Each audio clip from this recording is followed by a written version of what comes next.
Muebles Andina, el mueble que necesitas está aquí, está al alcance de tus manos.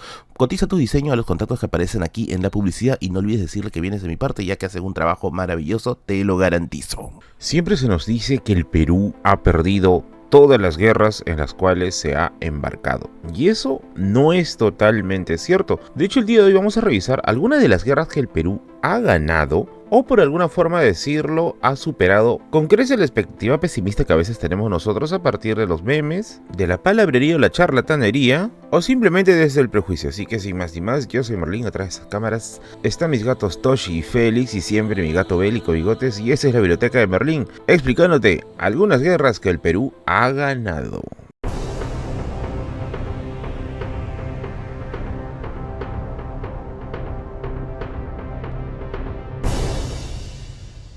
Vamos a comenzar con la guerra más obvia que hemos ganado, que es la Guerra de Independencia. Así es, la de 1821. Con estos autores hay, la verdad, varios, no hay necesidad de ponerte en la pantalla, pero a lo largo del canal te he dado bibliografía variada para tratar sobre el tema de la independencia del Perú, así que date una revisión por los videos anteriores. Con respecto a la Guerra de Independencia, no hay mucha certeza de cuándo realmente inicia, y es que quizá digas, pero 1821 llega de San Martín. No, de hecho se le suele situar mucho más atrás, pero no hay un acuerdo todavía entre historiadores para saber cuándo empieza oficialmente la independencia del Perú. Lo que sí se sabe es algunos detalles interesantes, como que ya no se tiene que pensar la independencia como malos versus buenos, ya que muchas veces sus actores eran cambiantes y se iban acomodando de acuerdo a las circunstancias de cómo se desarrollaba este acontecimiento. Lo cierto es que al final los españoles en la batalla de Ayacucho lograron culminar su tiempo en este territorio, yéndose, aunque con indemnizaciones, de nuestras tierras a partir de un ejercicio mixto en la que no solamente participa Lima, sino también en regiones existió cierto afán independentista y no todo se reduce a una conspiración de ingleses como a veces quieren hacerlo ver por allí. Para más información pueden revisar el libro Narra la Independencia de tu pueblo de Cecilia Méndez y Juan Carlos Estensoro. Segunda guerra que hemos ganado, la Confederación Peruano-Boliviana.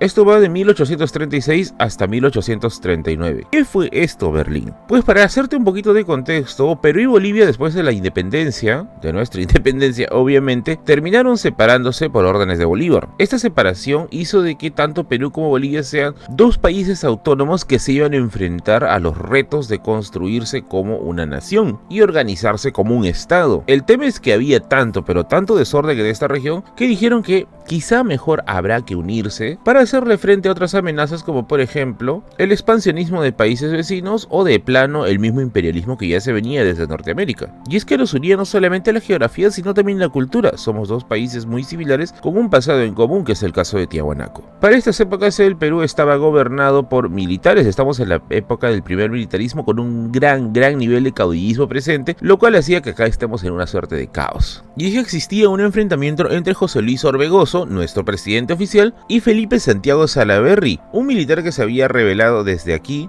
la capital, y que contaba con gran carisma entre los soldados para poder hacerse del poder. Esta victoria es un poco curiosa, ya que se puede decir que es una victoria contra nosotros mismos, porque los deseos de la Confederación se van a lograr dándole caza y ejecución finalmente a Santiago Salaverry, que va a ser, dicho sea de paso, nuestro presidente más joven, ya que José Luis Orbegoso va a darle prácticamente el mando a Andrés de Santa Cruz, quien va a terminar ejecutando a Salaverry en la Plaza de Armas de Arequipa y consolidando la unión entre estos dos países, Perú y Bolivia. Aunque si bien es cierto, la historia de la Confederación no es muy optimista que digamos, ya que finalmente Lima termina disolviendo la unión entre estos dos países, lo que sí nos queda como efecto es que ya desde estas épocas las regiones mostraban un malestar con respecto a Lima por intentar decidir el futuro del resto del país. Así que la guerra de la Confederación la ganamos, aunque fue una victoria medio extraña. Tercera guerra que ganamos, la guerra contra España por la Reconquista. Esto va de 1864 a 1866. Esta historia es súper interesante y es una historia que se suele estudiar muy poco. Y es que los españoles, después de la capitulación de Ayacucho, no necesariamente aceptaron la independencia del Perú. Se retiraron de estos territorios, pero aún seguía el interés en estas tierras. España recién reconoce la independencia del Perú en 1853. Y como te digo, no es una independencia gratuita, es una independencia en la cual se le tuvo que dar indemnización a los españoles por reclamar soberanía sobre este territorio. territorio. Ahora, ¿por qué España se fija nuevamente en estos territorios, específicamente en nuestro país? No solamente una oferta revanchista, recuerda que estos son los años donde se hace muy popular un recurso que era útil, muy útil, que era el guano. Y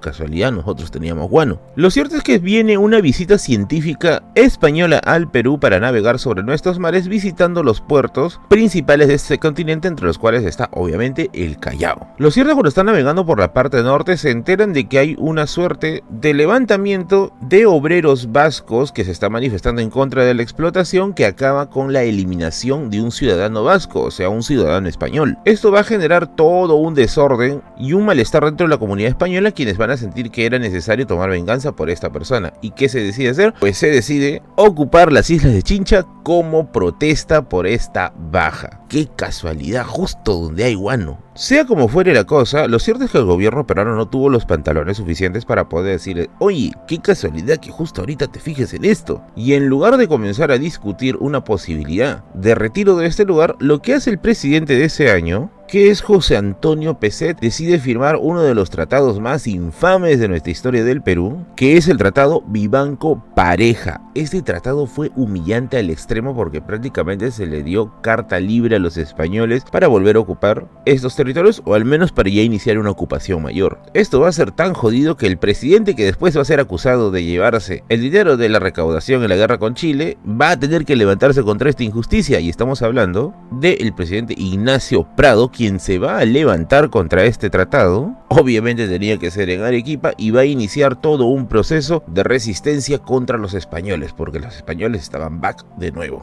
Se va a formar la cuádruple alianza: Ecuador, Perú, Chile y Bolivia. En una alianza en estos 4 países van a pelear contra los españoles. Va a ser, bueno, principalmente un combate naval, resaltando el famoso combate de 2 de mayo, donde el célebre José Gálvez, no el escritor, ojo, va a perder la vida en el Torreón de la Merced en el Real Felipe a causa de la explosión de una bomba, siendo el héroe de esta contienda. Finalmente, en el año 1879 se va a firmar un tratado de paz en París para ponerle fin a este asunto. Y bueno, en cierta forma Perú también terminó librándose de este problema con una victoria bélica. Cuarta guerra que Perú ganó: la guerra contra Ecuador de 1941. A ver, acá tiene que entenderse una cosa, que hasta antes de Leguía, básicamente los límites del Perú no estaban 100% definidos. Había una suerte de acuerdos prácticamente tácitos o basados en la tradición, pero no un acuerdo formal, firmado y sacramentado por países en una circunstancia diplomática. Es con el gobierno de Leguía en la cual se van a terminar cerrando las fronteras del Perú,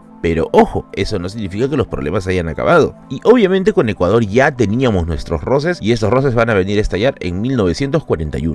A ver, con respecto al inicio de lo que es la guerra con Ecuador, para lo que vamos a explicar hoy día estamos usando la versión que figura en la web de la Escuela Militar de Chorrillos. Y en esta misma web se reconoce algo interesante, de que tanto Perú como Ecuador tienen sus versiones de cómo estalla la guerra. Para el caso peruano estalla porque Ecuador inicia una suerte de maniobras de internamiento en territorio peruano, o sea, un pequeño intento de invasión. Por el otro lado, Ecuador dice que Perú usó esto de excusa para poderle declarar la guerra a Ecuador y quitarle más territorios.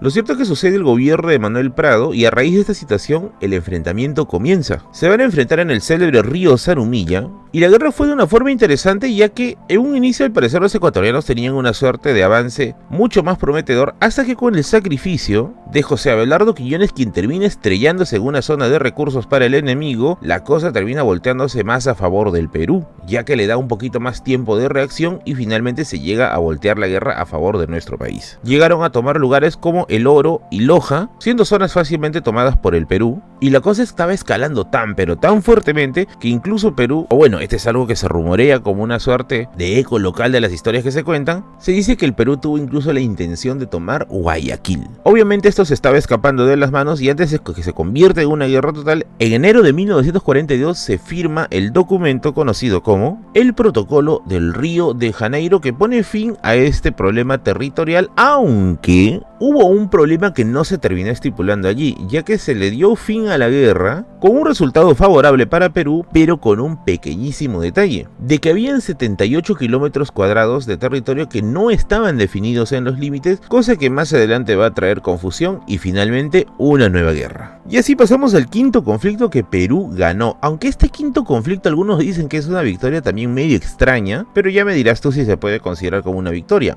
Yo creo que sí, que es el célebre conflicto del Cenepa de 1995, que nos ha dejado probablemente el himno militar más hermoso de la historia del Perú, que es el himno de los gigantes del Cenepa. A ver, quiero que te fijes en este año, 1995. Aparte de que otro hecho histórico que es el hecho de que yo tenía 5 años en esa época, estamos viendo un Perú que se está recuperando poco a poco de los estragos tanto del terrorismo como de la inflación de Alan García. Y es un Perú que aún está todavía empezando a reorganizarse bajo el gobierno de Fujimori, y que con eso ya te imaginarás cómo las cosas estaban yendo dentro del país. Lo cierto es que en enero y febrero de 1995 se van a formar en el lado oriental de la cordillera del Cóndor escenarios de guerra que nos van a nuevamente meter en problemas con Ecuador. ¿Te acuerdas hace un rato que te dije que había un problema por 78 kilómetros? Bueno, el problema acaba de estallar a raíz de esto. Las tropas ecuatorianas se van a situar en la cuenca del río Cenepa, y la versión que tiene Perú es que buscan una salida hacia el río Marañón.